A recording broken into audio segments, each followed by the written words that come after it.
Nous sommes 4 intervenants. Alors j'ai envie de proposer que, avant qu'il y ait les questions du public, ici et sur Internet, si parmi les discutants, uniquement les discutants, est-ce qu'il y a une chose que vous aviez prévu de dire et que vous n'avez pas pu dire?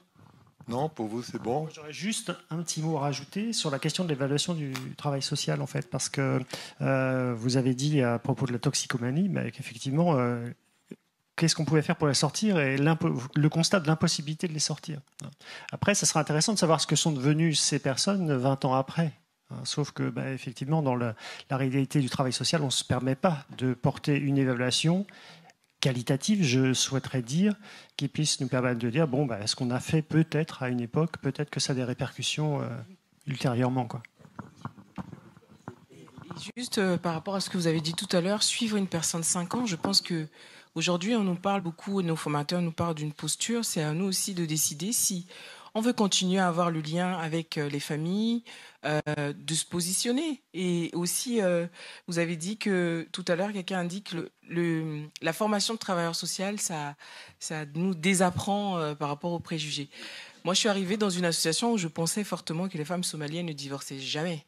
Et j'ai reçu une claque parce qu'il y a une maman qui a divorcé et elle a tenu jusqu'au bout.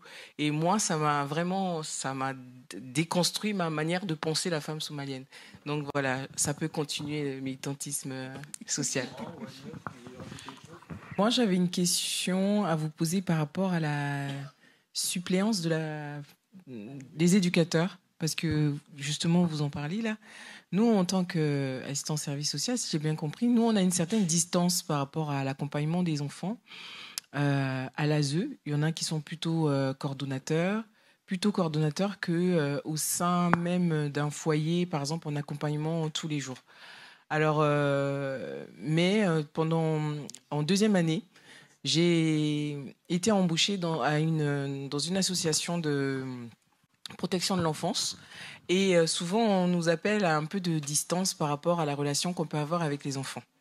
Donc, moi, je me pose la question, en fait, qu'est-ce que vous entendez par suppléance des parents?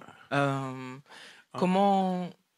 Voilà. C'est le programme officiel, la suppléance. Hein, c'est la messe qu'on dit. Mais ce n'est pas la réalité. La suppléance, en fait, elle a été créée par Paul Dorning quand il a constaté qu'on remplaçait les parents abusivement dans les tâches qu'ils pouvaient faire.